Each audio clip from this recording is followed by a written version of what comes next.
1일 설교하겠습니다. 구원의 확신의 실체 36번째, 아직 한 발 남았다입니다. 여러분, 구원의 확신의 실체가 이제 거의 마무리가 됐습니다. 오늘 49번째 하면 이제 50번 하나 남았습니다.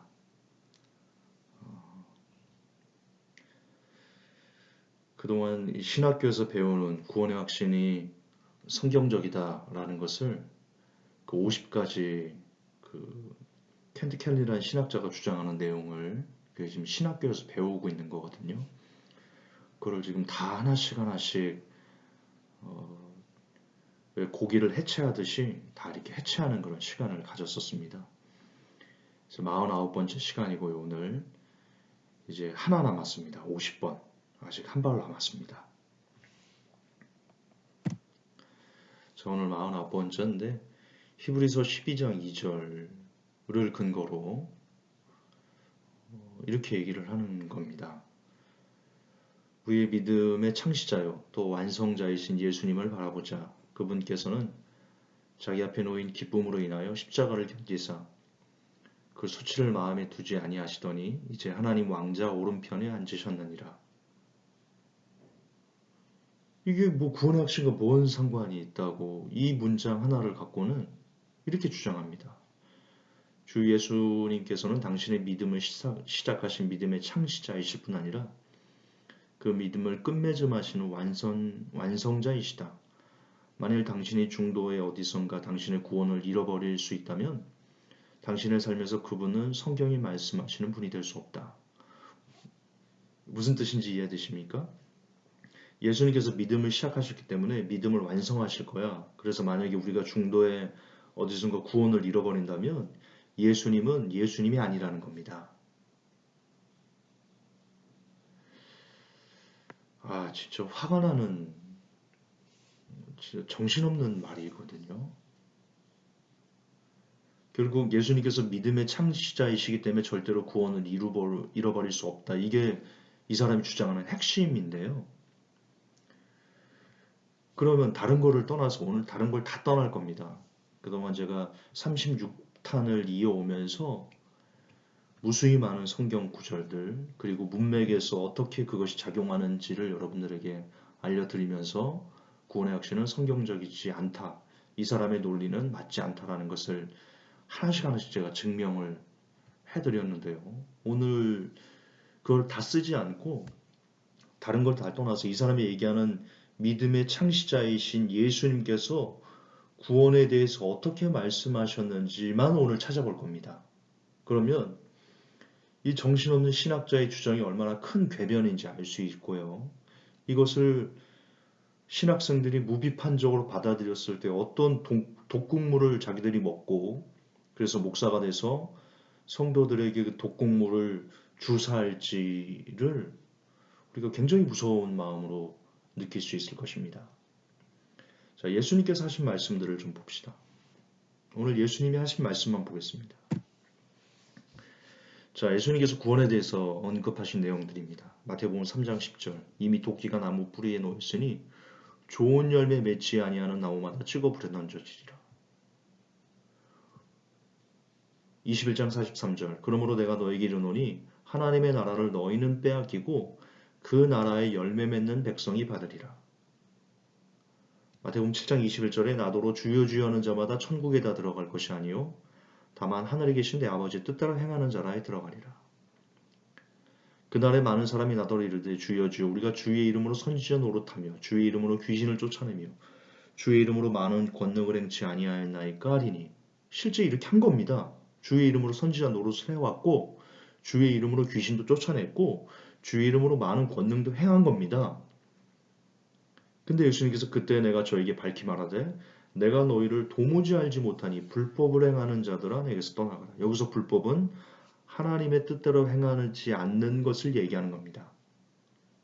즉 우리의 구원을 시작하신 예수님께서 뭐라고 말씀하시냐면 열매를 맺어라. 그 나라의 열매를 맺어라. 불법을 행하지 말아라. 그래야지 너희가 구원을 받을 수 있다라고 얘기하는 겁니다. 이걸 행위구원이라고요? 이걸 행위구원이라고 말한다면 지금 예수님이 행위 구원자다라고 얘기하는 거 똑같은 겁니다. 신성모독입니다. 여기서 마태복음 10장 3장 10절에 좋은 열매 맺지 아니하는 나무마다라고 돼 있죠. 이 나무마다가 헬라어로 파스인데요. 모든 이란 뜻입니다. 맺지 않은 모든. 그리고 맺다가 포이에온데요. 만들다 행하답니다. 열매를 행하는 겁니다. 여기서 불법을 행하는 자들아, 마태복음 7장 23절에 이 불법이 아노미아인데요. 불법, 악행, 죄입니다. 그러니까 죄를 행하는 자는 하나님 나라에 들어갈 수 없습니다. 더 정확하게는 죄를 회개하지 않는 사람은 하나님 나라에 들어갈 수 없습니다. 그리고 죄를 회개한다는 것은 하나님 잘못했습니다. 이게 아니고 잘못을 알았으면 더 이상 반복되는 그 죄에서 내가 돌이켜서 반대의 길로 가는 것을 회개라고 합니다. 우리는 여기서 또 한 번 구원 영원한 구원이 아니라는 것을 알 수 있는데요. 많은 사람들이 주여 주여 했습니다. 주의 이름으로 선지자 노릇했고요. 실제 성령을 받아서 귀신을 쫓아내기도 했습니다. 주의 이름으로 성령을 받아서 많은 권능을 행하기도 했습니다. 그런데도 그들이 넘어져서 악과 죄악과 불법을 행했던 겁니다. 그리고 그것을 회개하지 않았던 것이죠.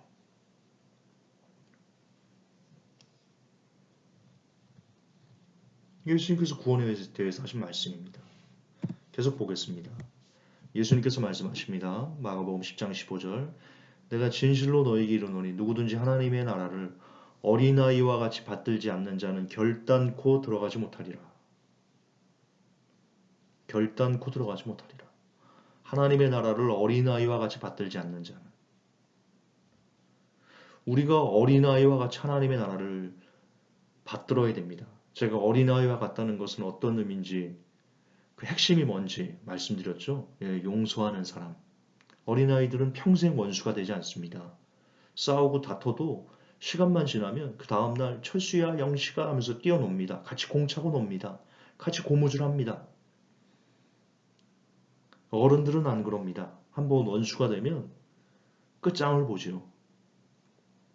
그처럼 하나님의 나라를 어린아이와 같이 다른 사람을 하나님께서 우리를 불쌍히 여긴과 같이 우리도 다른 사람을 불쌍히 여기는 어린아이와 같이 그렇게 원한을 품지 않는 사람들, 그들이 되지 못하면 결단코 하나님의 나라에 들어갈 수 없다라고 말씀하십니다. 예수님께서 하신 말씀입니다. 누가복음 13장 1절에서 5절을 보면요. 이게 제자들이 하신 말씀이거든요. 그때 마침 두어 사람이 와서 빌라도가 어떤 갈릴리 사람들의 피를 저희의 제물에 섞은 일로 예수께 고하니 대답하여 가라사대 너희는 이 갈릴리 사람들이 이같이 해받음으로써 모든 갈릴리 사람보다 죄가 더 있는 줄 아느냐? 너희에게 이르노니 너희가 누굽니까? 여기서 너희가 누굽니까? 이거 나오나요? 예. 너희가 누굽니까? 안 돼. 제자입니다. 제자들에게 이르노니 아니라 너희도 누굽니까? 제자들 너희도 만일 회개치 아니하면 다 이와 같이 망하리라. 또 실로암에서 망대가 무너져 치워 죽은 18사람이 예루살렘에 거한 모든 사람보다 죄가 더 있는 줄 아느냐? 너희에게 이르노니 지금 예수님 말씀을 듣고 있는 제자들입니다. 그들에게 이르노니 너희도 제자들 너희들도 만일 회개치 아니하면 다 이와 같이 망하리라. 이 망하리라가 아폴림입니다. 아폴림이 헬라어로 멸망시키다, 상실하다, 사라지다, 잃어버리다 라는 뜻이 있습니다. 그리고 이 아폴리미에서 아볼루온이 나왔습니다. 저희 아폴림이란 단어가 쓰였던 용례, 어떤 때 아폴림이가 쓰였는지 그 용례를 보여드릴게요. 십자가의 도가 멸망하는 자들에게는 미련하는 것이요. 이 멸망하니 아폴림입니다. 그러니까 멸망하는 사람들, 마귀에게 유혹돼서 지옥으로 가는 사람들에게는 십자가의 도가 미련한 것이다. 구원 얻는 우리에게는 하나님의 능력이다. 고린도서 4장 3절 만일 우리 복음이 가리웠으면 망하는 자들에게 가리운 것이라. 사단에게 유혹돼서 지옥에 가는 자들, 그때 쓰는 용도입니다. 망하는 자들에게 가리운 것이라. 요한복음 17장 12절 내가 저희와 함께 있을 때 내게 주신 아버지의 이름으로 저희를 보존하와 지켰나이다. 그 중에 하나도 멸망치 않고 오직 멸망의 자식뿐이 오니 이 멸망의 자식이 누굽니까? 누구 얘기하는 겁니까? 네, 예수님 판 가룟 유다 얘기하는 겁니다. 가룟 유다가 구원받았습니까?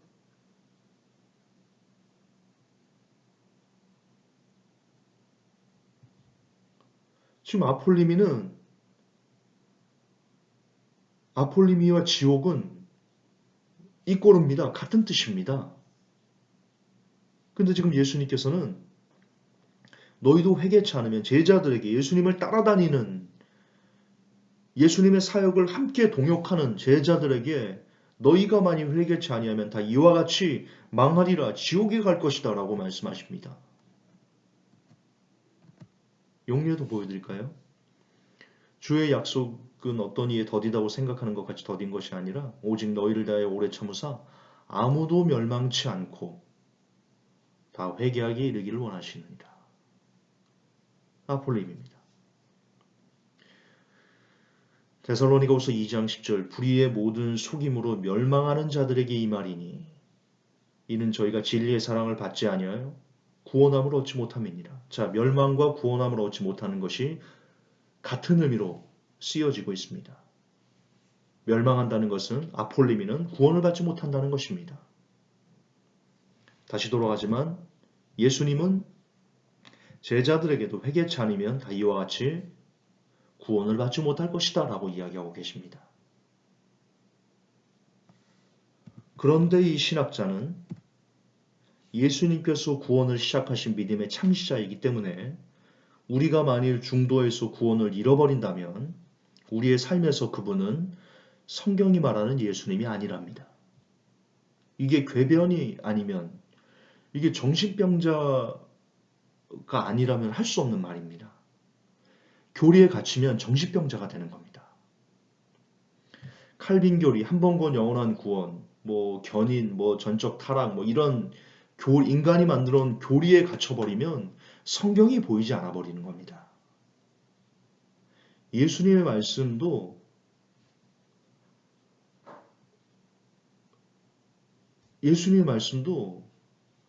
그냥 소용없는 겁니다. 이게 무서운 겁니다. 인간의 교리에 갇히면 어떻게 되는지. 인간이 교리에 갇히면 얼마나 무서운지는 우리는 유대인들을 통해서 확인할 수 있습니다. 그들이 그토록 기다려왔던 예수님을 자기들이 만들어 놓은 교리 때문에 바라보지 못해서 결국 메시아이신 예수님을 십자가에서 못 박아 죽이는 처참한 지경에 이르렀죠.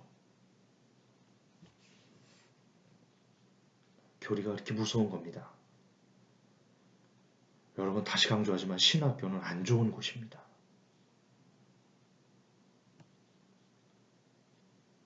특히 구원에 관련해서 신학교에서 구원을 배우면 진짜 큰일 납니다, 여러분. 김종석, 너는 신학 안 했어? 저 신학했습니다.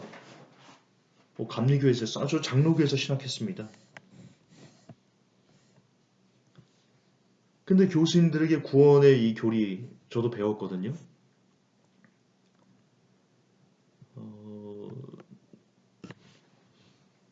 근데 저는 이거를 들을 때마다 이상했습니다. 아닌데? 성경은 그렇게 기록되어 있지 않는데?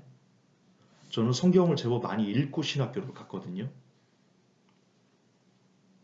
근데 제가 읽었던 성경에서 말하는 예수님의 말씀과 신학교에서 교수님들이 얘기하는 그 구원이 다르더라고요. 독극물을 주입하고 있더라고요. 신학교에서. 신학교는 위험한 곳입니다. 저는 개인적으로 그렇게 생각합니다.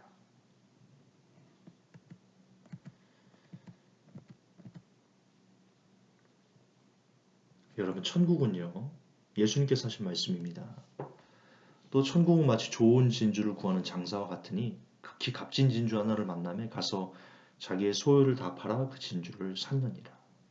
또 천국은 마치 바다에 각종 물고기를 모으는 그물과 같으니 그물에 가득하며 물가로 끌어내고 앉아서 좋은 것은 그릇에 담고 못된 것은 내어버리느니라. 여러분, 천국은요, 심판입니다. 우리에게 천국이 온다는 것은 또 다른 심판을 얘기하는 겁니다. 그리고 여러분이 정말 천국이라면, 그 천국을 발견했다면 모든 걸 다 버려서, 사도 바울이 내게는 그리스도를 아는 것 외에 내게는 모든 것을 배설물로 여긴다 했죠. 그것처럼 이 땅에서 모든 것을 배설물로 여길 줄 아는 사람, 천국 때문에 모든 것을 다 버릴 줄 아는 사람, 그런 사람이 들어가는 곳입니다. 굉장히 어려운 곳입니다. 우리의 힘으로 할 수 없습니다. 낙타가 바늘띠로 들어가는 것처럼 어려운 것입니다. 오직 하나님의 힘으로, 하나님의 신으로만 가능한데, 그분의 은혜로만 가능한데, 문제는 그분은 은혜 줄 자에게 은혜를 주고 은혜 주지 않을 자에게 은혜를 안 줍니다. 은혜 받을 심령 상태를, 여러분, 그건 우리가 만들어야 됩니다. 우리 자유의지로 날마다 기도하고 날마다 말씀을 보면서 그 안에서 말씀을 깨닫게 해달라고 몸부림치고 그렇게 의를 위해 애통하는 자 복이 있나니 천국이 저희 것이며, 거기서 애통은요 그냥 우는 게 아닙니다. 하나님 나 돈 없어요. 하나님 나 집 없어요. 하나님 나 결혼 못했어요. 하나님 나 대학 못 갔어요. 이런 애통이 아닙니다. 하나님을 알고자 하는 애통. 그래서 우는 거. 예수님께서 말하신 애통은 그겁니다. 그럴 때 하나님께서 은혜를 주셔서 세상에 있는 모든 것들을 버릴 수 있는 그런 믿음을 우리에게 허락하시는 겁니다. 예수님의 말씀입니다. 계시록에서 이기는 자는 이와 같이 흰 옷을 입을 것이요 이기는 자는 내 하나님의 성전의 기둥이 되게 하리니 이기는 자는 이것을 유업으로 얻으리라. 나는 저희 하나님이 되고 그는 내 아들이 되리라. 여기서 이기다가 헬라어로 니카오거든요. 이게 패배시키다라는 뜻입니다. 그러니까 이긴다가 극기 훈련, 나를 이겨 이게 아니고요. 패배시키는, 누구 상대방을 패배시키는 겁니다. 예, 사탄을 패배시키는 자가 이기는 자입니다. 언어로 그렇습니다. 우리는 지금 사탄의 유혹에 싸우고 있습니다. 사탄은 끊임없이 우리 안에 있는 욕심, 인간적인 죄악을 불러일으켜서 우리가 하나님의 말씀을 거부하게, 하나님 뜻에서 벗어나는 삶을 살게 끊임없이 우리를 자극합니다. 세상의 수많은 것들로 우리를 유혹하고 패배하고 넘어지게 합니다. 거기서도 끝까지 믿음을 지켜서 사탄을 패배시키는 것, 그가 이기는 자입니다. 그래야 하나님 나라에 들어갈 수 있습니다. 자, 오늘 여러분들은 정리하겠습니다. 오늘 너무나 정신없는 신학자 히브리서 12장 2절 한 구절을 갖고 예수님께서 믿음을 시작하셨기 때문에 그분이 믿음을 완성하실 것이다. 그러므로 만약 우리가 중도에서 구원을 잃어버린다면 당신의 삶에서 그분은 예수님이 아니다 라고 말하는 정신없는 신학자의 이야기를 들었는데, 그에 대해서 예수님께서 믿음을 시작했다라고 하는 믿음의 창시자라는 예수님께서 구원에 대해서 어떻게 얘기하셨는지를 지금 확인하셨습니다. 하나씩 하나씩, 그리고 그에 대한 용례까지 확인을 하나씩 하나씩 하셨고, 어떻게 하면 천국에 갈 수 있는지, 그리고 결국 이기는 자에게 구원을 주신다는 예수님의 계속되는 일관적인 이야기를 우리는 들으셨습니다. 이렇게 했음에도 불구하고, 이렇게 증거를 보여드림에도 불구하고 여전히 켈리라는 신학자의 말이 맞다, 한 번 볼 영원한 구원이다 라고 말한다면 저도 더 이상 드릴 말씀은 없습니다. 그러나 귀 있는 자는 들으시고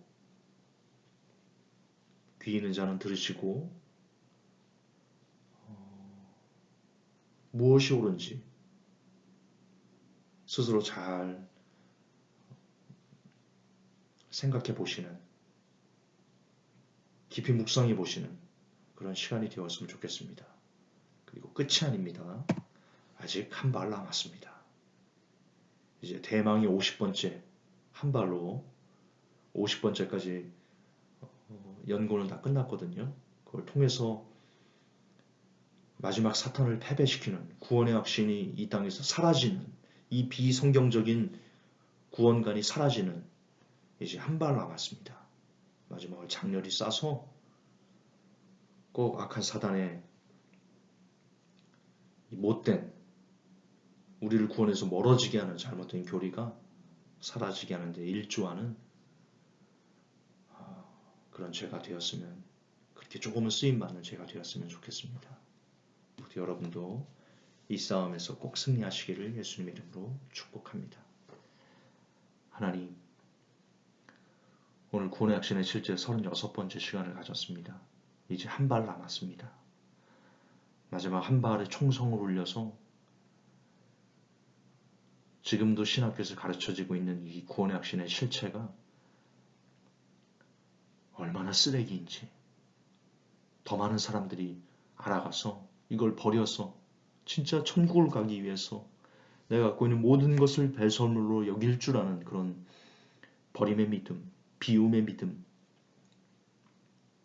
하나님 나를 위해서 더 애쓰고 더 애통하며 회개하는 몸부림이 제게, 그리고 이 메시지를 듣는 모든 사람들에게 있게 도와주시옵소서. 우리 구주 예수님 이름 받들어 기도합니다. 아멘.